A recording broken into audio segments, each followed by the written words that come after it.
Yes class 7। आज हम अपनी व्याकरण की पुस्तक से अनुच्छेद लेखन के बारे में जानेंगे। बच्चों, अनुच्छेद का मतलब आप सब समझ रहे हो कि अनुच्छेद लेखन किसे कहते हैं। किसी विषय से संबंधित भावों या विचारों को केवल एक अनुच्छेद में कम शब्दों में लिखना ही अनुच्छेद कहलाता है ना। जैसे कोई ऐसी बात है जिसके बारे में हमें लिखना है, उसके बारे में हम जो संक्षेप में छोटे में अपनी बातों को, अपने भावों को लिखते हैं कम शब्दों में, उसे हम अनुच्छेद कहते हैं। और ये जो अनुच्छेद होता है, ये निबंध का एक छोटा रूप होता है। जैसे निबंध हम बढ़ा चढ़ा के लिखते हैं, उसी तरह से ये उसका एक छोटा रूप होता है। अनुच्छेद में सीधा ही विषय पर लिखना होता है। जैसे अनुच्छेद जो होता है वो आपका जो टॉपिक होता है डायरेक्ट उसी पर लिखना होता है। इसके लिए अलग अलग भाग नहीं होते। जैसे कि निबंध में आप लोग लिखते हो भूमिका, प्रस्तावना, भूमिका, उसके बाद उसका उद्देश्य, उसके बारे में ऐसे लिखते हो ना। इसमें अनुच्छेद में आपको ये लिखने की आवश्यकता नहीं होती। आपको डायरेक्ट टॉपिक जो आपको बोला जा रहा है, आपको उसी के ऊपर इस बारे में लिखना होता है। इसके अलग अलग भाग नहीं होते हैं। उसके बाद अनुच्छेद लिखते समय सबसे बड़ी बात है, आपको ध्यान रखने योग्य जो बातें हैं वो ये है कि अनुच्छेद को केवल एक ही अनुच्छेद में लिखना चाहिए। एक ही अनुच्छेद का मतलब समझ रहे हो मैं क्या बोल रही हूँ? एक ही अनुच्छेद का मतलब समझ में आया आपको? जैसे आपका ये पेज है, ये आपकी कॉपी का पेज है, ठीक है। ये आपने देखा, ये पेज है आपकी कॉपी का, यस या नो? और आपका ये आपका सबसे ऊपर की फर्स्ट लाइन है। इसके नीचे आपने टॉपिक जो भी आपका है अनुच्छेद, मान लीजिए आपने लिखा पर्यावरण, ठीक है, आपने ये पर्यावरण लिखा, ओके, लिखा। अब आप जब ये पर्यावरण को ऐसे अंडरलाइन कर दिया, तो आप अब अनुच्छेद जो लिखना चालू करोगे, ये लिखा हुआ अनुच्छेद को केवल एक ही अनुच्छेद में लिखना चाहिए। अनुच्छेद लिखने से पहले रूपरेखा अवश्य बनानी चाहिए। संकेत बिंदुओं को ध्यान में रखकर ही अनुच्छेद लिखना चाहिए। अनुच्छेद में विषय के किसी एक ही पक्ष का वर्णन करें, है ना। जैसे मान लीजिए आपको पर्यावरण के बारे में बोला जाए तो आपको पर्यावरण के बारे में ही बोला, तो आप इस कॉपी का जो ये पेज है, उसके बाद यहाँ पर एक पतली सी साइड में भी आपकी कॉपी में लाइन डली होती है ना आपकी साइड में। तो अब आपको पर्यावरण के बारे में जो अनुच्छेद लिखना है, वो इस कॉपी का एकदम एक तो लाइन आपकी यहाँ है और आपकी एक यहाँ, आप यहाँ से लिखना स्टार्ट करोगे। उसके बाद आपकी दूसरी लाइन ऐसे शुरू हो जाएगी। पूरी ऐसे लाइन आपको अनुच्छेद का लिखना होगा। ये पूरा एज इट इज, इसमें कोई भी आपको बात खत्म करके यहाँ पर फिर यहाँ से लिखना, ऐसे नहीं लिखना होता। आपको पूरा एक ही अनुच्छेद में लिखना है, ठीक है। और ये आपका लास्ट हो गया, बस खत्म, ये अनुच्छेद हो गया। क्लियर? आपको ऐसे लिखना है अनुच्छेद। बात समझ में आ गई आप लोगों को? यस या नो? यस या नो? आया ना? इस तरह से इनके छोटे छोटे जो ये पक्ष का वर्णन है, जैसे पर्यावरण के बारे में है तो सिर्फ पर्यावरण के बारे में ही अपने वाक्यों को सुंदर सा लिखना होगा। और अपनी जो लैंग्वेज है, भाषा है, वो बहुत सरल होनी चाहिए। बहुत ही कठिन घुमाव फिराव वाला नहीं होना चाहिए। सहज और सरल, सजीव और प्रभावशाली होना चाहिए। ये नहीं कि कुछ भी उठा के लिख दो, पढ़ के मजा आ जाए कि हाँ बच्चे ने बहुत अच्छा कुछ लिखा है पर्यावरण के बारे में, ठीक है। एक ही बात को बार बार नहीं दोहराना चाहिए। अब आपने एक बार अगर एक बात को लिख दिया यहाँ इस लाइन में, तो दूसरी तीसरी लाइन में उसी बात को बार बार नहीं लिखना है अनुच्छेद में। एक बार लिख दिया, इट्स ओके। विषय से संबंधित विचारों को क्रम से लिखना चाहिए। अगर मान लीजिए आपका विषय पर्यावरण है, तो उसी के बारे में क्रम से लिखना चाहिए कि पर्यावरण, पहले तो आप क्या लिखोगे, पर्यावरण अगर है तो आप कैसे स्टार्ट करोगे कि पर्यावरण क्या है, पर्यावरण होता क्या है और क्यों होता है, कारण क्या है उसका, फिर हमें उसके लिए क्या करना चाहिए, है ना, हमें उसके लिए क्या करना चाहिए और उसका निदान क्या है। ये सारी चीजें आपको लिखना होता है। अनुच्छेद लिखते समय विराम चिन्हों का भी ध्यान रखना चाहिए कि जब आप यहाँ पर लिख रहे हैं तो यहाँ पर कहाँ पर कोई वाक्य आपका पूरा हो गया, कॉमा लगाना है, तो आपको पूर्ण विराम, कॉमा, इनका चीज आपको इस चीज का बहुत ध्यान रखना है। ये नहीं कि कंटिन्यूअस लिखते चले गए, ठीक है। विराम चिन्हों का ध्यान रखना चाहिए। विषय से नहीं हटे। अगर पर्यावरण है टॉपिक आपका जो है, उससे अलग हटकर उसमें कोई दूसरी कहानी नहीं डालनी है ना। अनावश्यक विस्तार से बचे, कि अनावश्यक बातें उसके अंदर डाल के अनुच्छेद को बड़ा करना, इस चीज से आपको बचिए। छोटे में और अच्छा लेख लिखिए। अनुच्छेद लेखन में मुख्य विचार अंत में अवश्य लिखना चाहिए। मुख्य विचार यानी जो लास्ट में आपका अंतिम की इसके बारे में हमें क्या करना है, ये आपका विचार क्या है इस विषय से संबंधित, उसको आप अवश्य में जरूर लिखिए। मतलब आपका विचार पर्यावरण के बारे में क्या है कि हमें पर्यावरण को बचाना चाहिए, पेड़ ज्यादा से ज्यादा लगाना चाहिए, कचरा नहीं फैलाना चाहिए, नदी और इन चीजों को साफ रखना चाहिए। पोल्यूशन के लिए जो पर्यावरण के जो कारण है, जैसे कि ध्वनि प्रदूषण, जल प्रदूषण, इन सब को हमें रोकना चाहिए, इन सबों को मतलब साफ सफाई का ध्यान रखना चाहिए। ये आपको लास्ट में अपने विचार जरूर लिखने चाहिए। शब्द सीमा को ध्यान में रखकर ही अनुच्छेद लिखना चाहिए, कि जो हमारी शब्द है उसके अनुसार ही हमें अपने, जैसे अब आप यहाँ पे उदाहरण देख लीजिए, यहाँ पर आपका एक स्वच्छ भारत अभियान आपका एक टॉपिक है, ठीक है, स्वच्छ भारत अभियान। अब इसमें आपको संकेत बिंदु ऊपर दिया जाता है ना, कुछ बच्चे क्या करते हैं, जो संकेत बिंदु दिया जाता है, जैसे अब यहाँ पर संकेत बिंदु में टॉपिक ये है स्वच्छता अभियान की शुरुआत, उसके बाद दूसरा है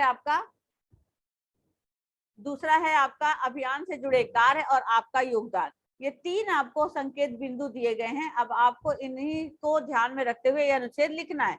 अब कुछ बच्चे सोचते हैं कि ये स्वच्छता अभियान में आपको कोई एक ये टॉपिक सोच लेते हैं, स्वच्छता अभियान की शुरुआत इसी पर लिख डालते हैं, कुछ लिख देंगे अभियान से जुड़े कार्य में आपका योगदान। ये अलग अलग नहीं है, ये आपका स्वच्छ भारत अभियान के संकेत बिंदु हैं, इन्हीं को ध्यान में रखते हुए इन चीजों को लिखना है। तो चलिए एक बच्चा इसकी जरा सा रीडिंग करेगा तो आपको समझ में आएगा कि आपको देखो इसमें ये संकेत बिंदु जो स्वच्छता अभियान की शुरुआत, ये यहाँ पर कैसे, देखो यहाँ पर लिखा है ना, 2 अक्टूबर 2014 को राजघाट से स्वच्छ भारत अभियान आरंभ किया गया। आरंभ मतलब शुरुआत हुई, है ना। अब इसी उसके बाद जब ये लिख दिया आपने शुरुआत हुई, तब आप लिखोगे कि इस अभियान में क्या क्या हुआ, सरकारी कर्मचारी, मंत्री, छात्र, शैक्षिक, औद्योगिक संस्थानों ने बढ़ चढ़कर किस तरह से उसके अंदर भाग लिया, है ना, ये सारी बातें उसके अंदर बताएगा। फिर इसका उद्देश्य क्या है इस पर्यावरण का, कि सड़कों, शहरों, गांव, संस्थानों आदि को की सफाई करना, कूड़े और गंदे पदार्थों को कुशलतापूर्वक निपटाना, यानी कि उनका रिसाइकलिंग के लिए अपने एक जगह पर उसका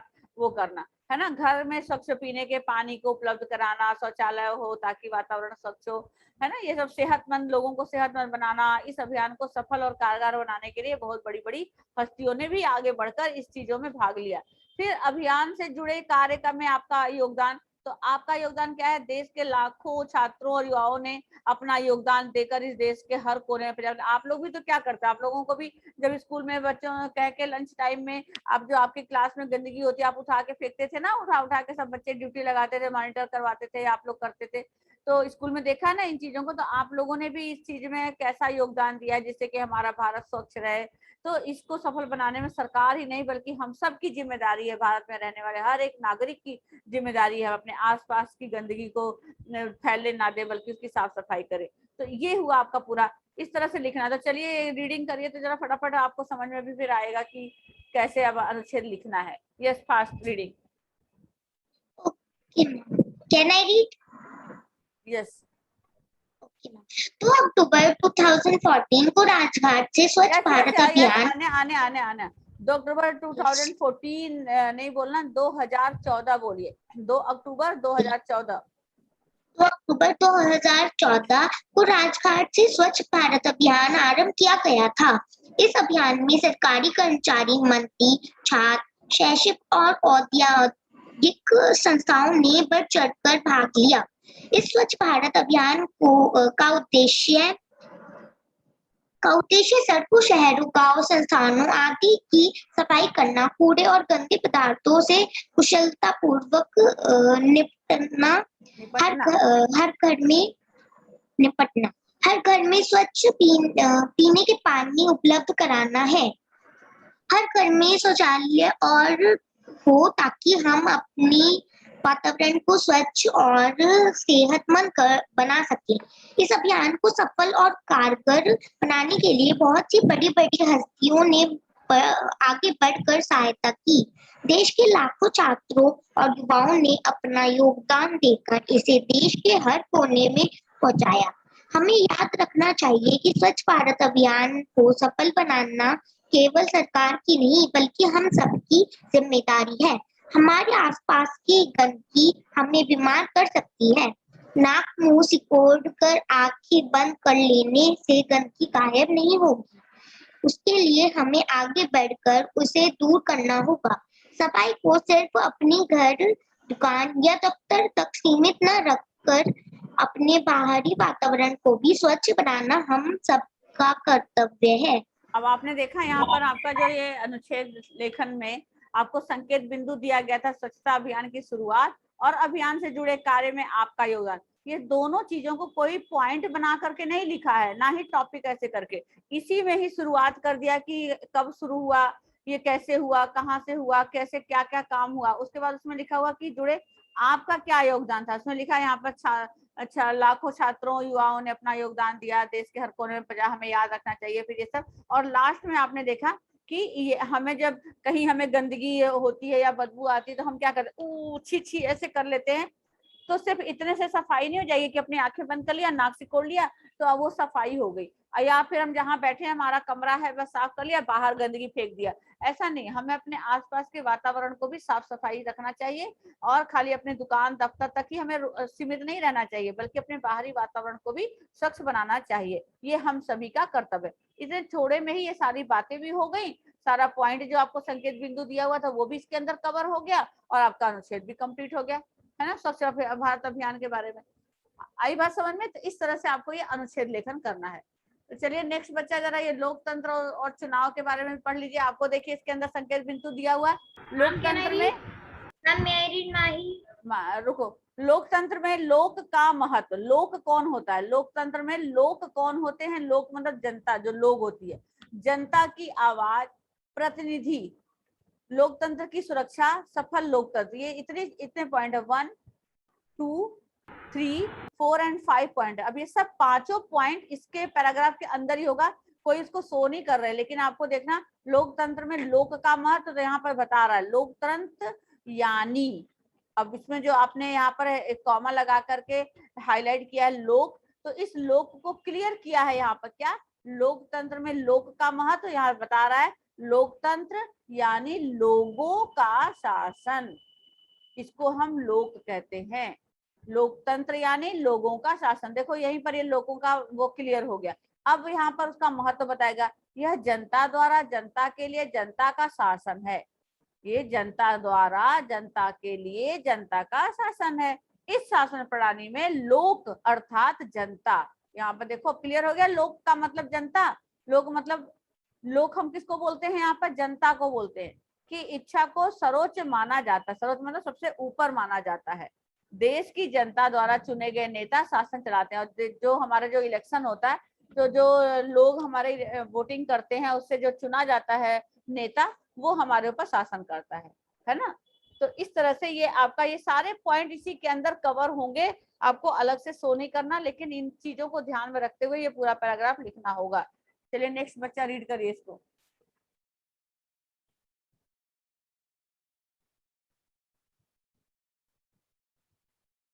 Anyone? May I read?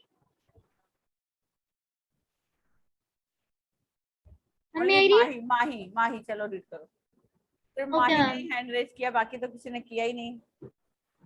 लोकतंत्र यानी लोगों का शासन, यह जनता द्वारा जनता के लिए जनता का शासन है। इस शासन प्रणाली में लोक अर्थात जनता की इच्छा को सर्वोच्च माना जाता है। देश की जनता द्वारा चुने गए नेता शासन चलाते हैं। जनता गुप्त मैदान के द्वारा अपनी प्रतिनिधि चुनती है। लोकतंत्र में बहुमत प्रताप दल ही शासन चलाता है। उनसे यह आशा की जाती है कि वे जनता की कल्याण और उनकी भावनाओं को ध्यान में रखते हुए नियम कानून बनाएंगे और देश हित में ही कार्य करेंगे।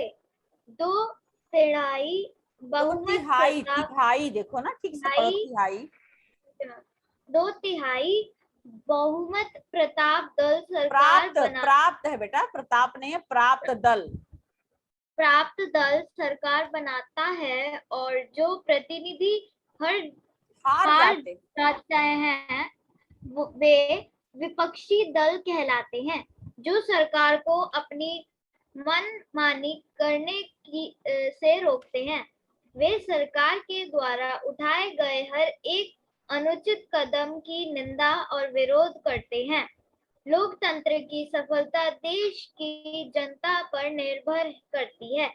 जब जनता अपने विवेक से काम लेते हुए धर्म, जाति, अमीर गरीब के भेदभावों से ऊपर उठकर सही प्रतिनिधि का चुनाव करती है, तब सच्चे मायने में लोकतंत्र सफल माना जाता है। हाँ, देखा आपने यहाँ पर कितने पॉइंट आपको मैंने बताया था। संकेत बिंदु 5 थे, उन सारे 5 संकेत बिंदुओं को उन्होंने एक पैराग्राफ के अंदर कंप्लीट किया है। तो इस तरह से आपको ये अनुच्छेद लेखन करना है। ठीक है, अब आपका अभ्यास कार्य में कुछ प्रश्न इस तरह से हैं कि कोरोना का आतंक आज के समय में सबसे बड़ी बात है, कोरोना का आतंक। तो इसमें जो संकेत बिंदु है कि संक्रमण कब, कैसे, कहां से शुरू हुआ, तो आप शुरुआत कैसे करेंगे। कोरोना वायरस की शुरुआत एक नए किस्म के कोरोना वायरस के संक्रमण के रूप में मध्य चीन के वुहान शहर में 2019 के मध्य दिसंबर में हुई थी। धीरे धीरे इस बीमारी ने महामारी का रूप ले लिया और संपूर्ण विश्व को अपनी चपेट में ले लिया। कोरोना से बचने का उपाय, फिर उसके बाद ये हो गया विश्व में इसका क्या प्रभाव हुआ कि पूरे विश्व में इसको अपनी चपेट में लिया। अब बचाव के बारे में आप लिखेंगे कि इससे हमें क्या करना चाहिए। ठीक है, अब इसी तरह से आपको पूरा लिखना है। अभी ये पूरा नहीं हुआ, ये आपको अभ्यास दिया हुआ कि थोड़ा थोड़ा सा आप इस तरह से आप शुरुआत कर सकते हैं अगर कोई भी टॉपिक आता है। फिर अगला भी ऑनलाइन कक्षाएं जो आपकी शुरू हुई हैं, जैसा कि आप लोग घर में बैठे हुए पढ़ रहे हैं, तो इसका संकेत बिंदु क्या है, ऑनलाइन कक्षाएं कब और क्यों आरंभ हुई। तो आप बताओगे ना कि पिछले साल आप बताओगे इस तारीख से हमने जब नई कक्षा शुरू हुई तो हमारी ऑनलाइन कक्षा शुरू हुई। क्यों हुई, क्योंकि ये जो चीन से आई नई बीमारी की वजह से चारों तरफ लॉकडाउन का समय शुरू हो गया, इसलिए हुई। पढ़ाई कैसे कराई जाती है, इस पर जो है नेट के थ्रू जो है किस तरह से जूम मीटिंग करके बच्चों के साथ टीचर्स अपने साथ कांटेक्ट करके इस चीज को मतलब प्रॉपर क्लास देती हैं, है ना। तो ये सारी बातें आप इसके अंदर और उस बीमारी और उसके बारे में ये सब कुछ लिखोगे। ठीक है, तो ये हमारा था आज का अनुच्छेद लेखन का टॉपिक, जो कि आप लोगों का क्लियर हो गया। क्लियर, ये दो जो टॉपिक मैंने आप लोगों को ये जो देख रहे हो आप लोग यहाँ पर, ये दो टॉपिक है, कोरोना का आतंक और ऑनलाइन पढ़ाई की कक्षाएं, पढ़ाई या कक्षाएं दो भी है। तो इन दोनों पर आप लिखोगे और कल मुझे इसको सुनाओगे। कल मुझे एक एक बच्चे से लिखा हुआ सुनूंगी। अगर कोई बच्चा कल हैंड रेज करके मुझे ये टॉपिक पर सुनाया, नहीं बहुत छोटा छोटा ही लिखना, कोई बड़ा नहीं लिखना। कोरोना का आतंक में तो आधा लिखा ही, आधा थोड़ा सा और लिखना, और ये ऑनलाइन कक्षाएं वाला आपको थोड़ा लिखना है। तो ये मैं कल आप लोगों से ये दोनों टॉपिक हर एक बच्चे से सुनूंगी। कल आपका यही क्लास होगा। ओके ओके क्लास, यस या no? Okay ma'am. Ma'am what is our Hindi identification project? क्या बेटा? मैम हमारा हिंदी का आइडेंटिफिकेशन प्रोजेक्ट क्या है? मुकुल आप क्या बोल रहे, फिर से बोलो। मुकुल कह रहे हैं कि आर्ट आर्ट इंटीग्रेशन क्या आपको बताया था मैंने कि क्या है। एक बार मैं फिर से बता देती हूँ आप लोगों का। महाभारत का पात्र का वो करना था आपको। महाभारत में मैम लेकिन वो तो हमारा yes, have a good day. Yes बेटा।